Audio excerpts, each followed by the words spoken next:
उत्तर प्रदेश में महिलाओं की सुरक्षा से जुड़ी एक बड़ी खबर है। यूपी महिला आयोग ने योगी सरकार को महिलाओं की सुरक्षा से जुड़ा एक नया प्रस्ताव भेजा है।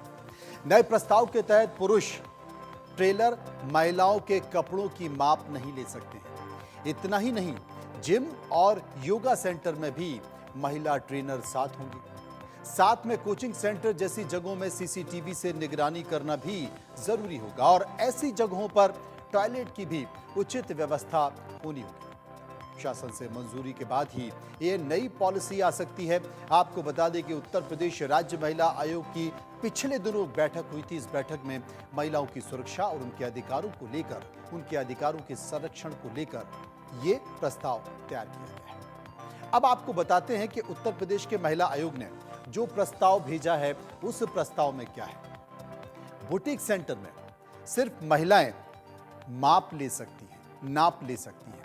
महिलाओं के कपड़ों की दुकानों में महिला कर्मचारी जरूरी होंगे। इसके साथ साथ फिटनेस की बात, जिम में, जी हां, जिम में काम करने वाली जो महिलाएं, वो महिलाओं के साथ महिला ट्रेनर ही होंगी, पुरुष ट्रेनर नहीं होंगे।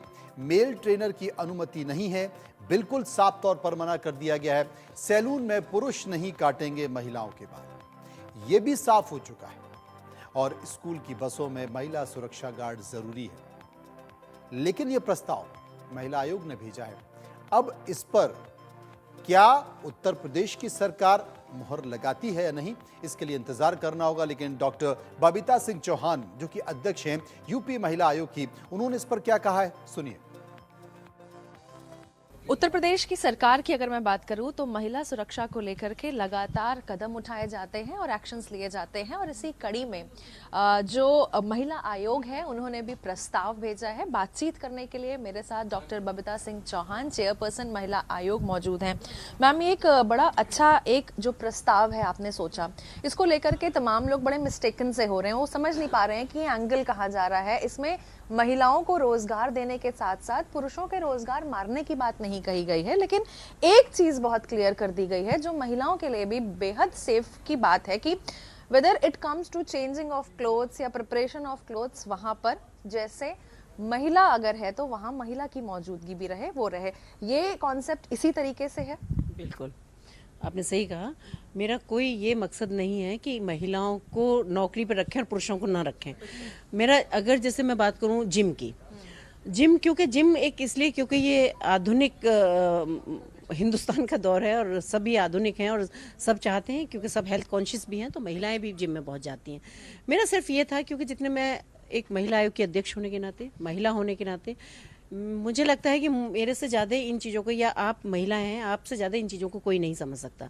क्योंकि जब महिलाओं की शिकायतें आती हैं वो जिम से संबंधित, तो ये होता है क्योंकि वहाँ महिला ट्रेनर ही नहीं होती है, पुरुष ट्रेनर वहाँ हैं।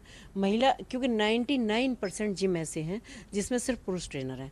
अगर महिला ट्रेनर कोई मांगता है, स्पेशली रिक्वायरमेंट उसकी है, तो उसको डबल रेट पे हायर करके उसको दिया जाता है कि आप वहाँ जाएंगे। लेकिन परमानेंट कहीं भी किसी के हैं, जैसे ट्रेनर और सारे में हैं, जैसे बॉयज़ हैं, लड़के हैं, लेकिन लड़कियाँ कहीं भी ट्रेनर के रूप में काम नहीं कर रही हैं।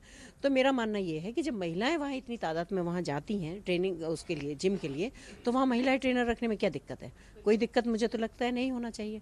दूसरा मेरा एक कहना है कि एक जितने भी वहाँ लोग हैं, जितने भी नौकरी करते हैं, जितने भी लोग हैं, उनका एक पुलिस वेरिफिकेशन होना चाहिए। क्योंकि अक्सर क्या होता है कि घटनाएं घट जाती हैं, फिर पुलिस उनको ढूंढती रह जाती है, क्योंकि उनके पास कुछ सबूत या कोई चीज़, कोई उनका वेरिफिकेशन ही कोई वो नहीं होता है कि भी उनको कैसे पकड़े। कुछ चीज़ें ही इतनी बेसिक हैं कि जिन पे कोई ऐसी चीज़ नहीं है कि जिसको कहीं कोई आपत्ति होना चाहिए। दूसरा मैंने कहा कि जहाँ भी है वहाँ कार्य क्षेत्र पर कैमरा काम करना चाहिए। तो कैमरे का भी ये है कि जब घटना घट जाती है, और अक्सर कैमरे खोल के देखे जाते हैं, आपको तो मुझसे भी ज़्यादा अच्छा पता होगा, वहाँ तब लगता है कि कैमरा काम ही नहीं कर रहा था, है ना। अक्सर ही तो मैं कहती हूँ कि कैमरा वहाँ होना चाहिए। रहा सवाल बुटीक का, बुटीक पे माना कि टेलर, ये भी मैं आपको बता सकती हूँ आंकड़े के साथ कि कम से कम 90% बुटीक पर टेलर जो होंगे वो जेंट्स ही होंगे, ठीक है। तो उसमें अगर मेजरमेंट के लिए मैंने कह दिया कि लड़कियां रहेंगी, तो इसमें मुझे लगता है किसी को आपत्ति नहीं होना चाहिए। क्योंकि चाहे तो वो रोजगार की दृष्टि से है, चाहे क्योंकि जब वो लड़कियों के काम कर रहे हैं, कपड़े वो औरतों के सिल रहे हैं, तो क्या मेजरमेंट के लिए वहाँ लड़की नहीं रह सकती? क्यों नहीं रह सकती? मैं तो कहती हूँ टेलर भी रह सकती है। ऐसी बात थोड़ी कि लड़कियां टेलर नहीं है, रह सकती हैं, लेकिन वो उनका अपना एक आउटलुक है। क्योंकि कोई महिला किसी से सिलवाना चाहती है, कोई किसी से। लेकिन ये भी चीज़ें मेरे सामने आई, क्योंकि जब महिलाएं कपड़े सिलवाने के लिए जाती हैं तो उनको पता है कि ये टेलर मेरे बहुत अच्छे कपड़े सिलेगा और मुझे इसी से सिलवाना है। फिर भले ही वो इन चीज़ों को देख के नज़रअंदाज कर देती हैं कि जब आप जानती हैं कि जब ड्रेस बनती है तो कितना क्लोज मेजरमेंट होता है, तो उसमें अगर उनको, इसमें भी मुझे लगता है कि कोई आपत्ति नहीं है कि अगर मेजरमेंट के लिए लड़की रहे, भले ही टेलर वो रहे।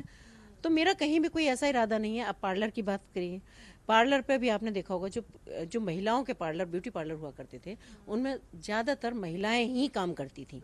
लेकिन अब एक ये नया फैशन बन गया कि अब लड़के काम करने लगे। अब जनरली लड़के उस पर रहते हैं। तो महिला चाहे या ना चाहे, लेकिन जब वो पार्लर में जाएगी और वहाँ लड़का काम कर रहा होगा और उसको पता है कि ये अच्छा पार्लर है, अच्छा नाम है, इसका सब कुछ है, तो मुझे यहीं कराना है, तो वो निश्चित रूप से उससे कराएगी वहाँ जाके। ठीक है, उसके बाद रिजल्ट जो भी हो, ठीक है, वहाँ तक ठीक है।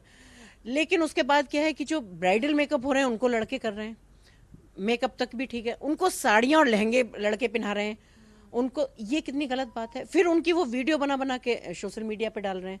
उनको क्या चाहिए कि उनको एक फेम भी चाहिए होता है कि भाई हमने इस घर की लड़की को तैयार किया और हमारी ये वीडियो है, तो उनको उसके लिए प्रमोशन चाहिए वहाँ जाके। लेकिन उसमें स्थिति बहुत गलत पैदा होती है जब उस लड़की की वीडियो उस परिवार में जाती है या उसके समाज में जाती है वहाँ जाके।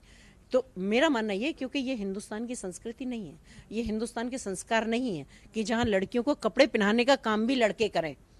इन चीज़ों को रोकना चाहिए। और आप पार्लर में रखें, आप हेयर कट कराएं, आप जो और भी काम है सलून के, पेडिक्योर कराएं, मैनिक्योर कराएं, जो भी कराएं वो कराएं, लेकिन कम से कम कपड़े पहनाने के लिए तो वहाँ लड़की होनी चाहिए। बिल्कुल। मैम, जिस तरीके से आपने कहा संस्कार की भी बात करी, आपको क्या लगता है ये जो यूनिसेक्स का कॉन्सेप्ट आ गया है, चाहे वो जिम की अगर मैं बात करूं, सैलून की बात करूं, यहाँ पर यूनिसेक्स का जब कॉन्सेप्ट आ गया है तो यहाँ पर एंट्री सबकी हो जाती है। तो जो पहले ऐसा नहीं था, अगर सैलून होता था तो साफ था, उस पर लिखा रहता था ओनली फॉर लेडी, बट अब मोस्टली ऐसे सैलून हो गए हैं, जिम हो गए हैं, जहाँ दोनों का आना जाना हो गया है। और अब इसीलिए ऐसे जो वीडियोस हैं जो वायरल हो जाते हैं और तमाम महिलाओं को ऐसी शिकायतें हो जाती है। तो आपको क्या लगता है ये यूनिसेक्स का कॉन्सेप्ट कितना सही है? देखिए, इस पे मैं इसलिए टिप्पणी नहीं करना चाहूँगी क्योंकि हम बहुत आगे बढ़ चुके हैं, है ना, और हम बहुत आगे, बहुत तेज गति से आगे बढ़ रहे हैं। और बिल्कुल सही बात यह भी कि जब आगे बढ़े हों तो वहाँ स्टॉप भी नहीं लगाना चाहिए। लेकिन ये हमारी इच्छा पे निर्भर करता है कि मैं किस पार्लर या किस बुटीक पे जाना पसंद करूँगी। तो इसमें ये उनकी व्यक्तिगत चॉइस है, तो इसमें कोई मैं टिप्पणी नहीं करना चाहती। वो चल रहे हैं, जिसको जाना है वो जहाँ जाए। लेकिन जहाँ हम रोक सकते हैं, क्योंकि बहुत सारी आबादी ऐसी है कि वो वहाँ नहीं जाना चाहती, वो कुछ आबादी ऐसी है जो वहाँ जाना चाहती है, लेकिन जो बहुत सारी आबादी है उसकी भी तो सेफ्टी के लिए हमें कुछ सोचना होगा। और ये प्रस्ताव आपने भेज दिया है और कितनी ऐसी महिलाएं हैं जो वाकई इस डिसीजन को अप्रिशिएट कर रही हैं? तमाम आपके पास फोन आ रहे होंगे। हम बिल्कुल आ रहे हैं, मुझे तो महिलाएं नहीं, मुझे तो पुरुष अप्रिशिएट कर रहे हैं। मुझे तो पुरुष भी कह रहे हैं कि आपने घर टूटने से बचा लिए, क्योंकि मैंने देखा है कि जिम के पीछे डिवोर्स होते हुए, है ना, मैंने देखा है कि घर बर्बाद होते हुए इनके पीछे। तो मेरे पास तो महिलाओं के तो आ ही रहे हैं, लेकिन पुरुष के भी आ रहे हैं, पुरुषों के भी आ रहे हैं कि भाई आपने ये बहुत अच्छा डिसीजन लिया है। और मुझे लगता है कि इसमें किसी को कोई परेशानी नहीं होना चाहिए और कोई ऐसा परेशानी वाली चीज़ नहीं है। क्योंकि सरकार भी हमेशा से महिला सुरक्षा को लेकर के तत्पर और लगातार काम करती आई है। बिल्कुल बिल्कुल सही बात है। तो ये सरकार का ही एक हिस्सा है, और सरकार की वजह, सरकार जब इतना काम करी तो हमारी क्या कोई ड्यूटी नहीं बनती? हमारी नहीं बनती कि हम महिलाओं को कैसे आत्मनिर्भर करें? हम तो महिलाएं हैं, महिला होने के नाते हम ये चाहते हैं कि हमारी जितनी भी महिलाएं हैं वो सब आत्मनिर्भर भी बने और सुरक्षित भी रहें, और इस धारा के साथ मिल के चलें आगे। मैं ये चाहती हूँ सिर्फ। बहुत शुक्रिया हमसे बात करने के लिए। देखिए, लगातार आप सुन रहे थे डॉक्टर बबीता सिंह चौहान को, चेयरपर्सन महिला आयोग की, जिनका साफ तौर पर कहना है कि अगर सेल्फ डिपेंडेंट बनाना है महिलाओं को तो इसके लिए ये बहुत अच्छा कदम है। साथ ही महिला सुरक्षा के पॉइंट ऑफ व्यू से अगर हम बात करें तो काफ़ी बेहतर और अच्छा डिसीजन है। हालांकि प्रस्ताव भेजा जा चुका है, जल्द ही जो इसका पूरा प्रपोजल्स है वो जा चुके हैं और लागू भी जल्द ही हो जाएगा। लखनऊ से वीडियो जर्नलिस्ट दीपक के साथ मैंने किता सलीम, इंडिया न्यूज़ के लिए।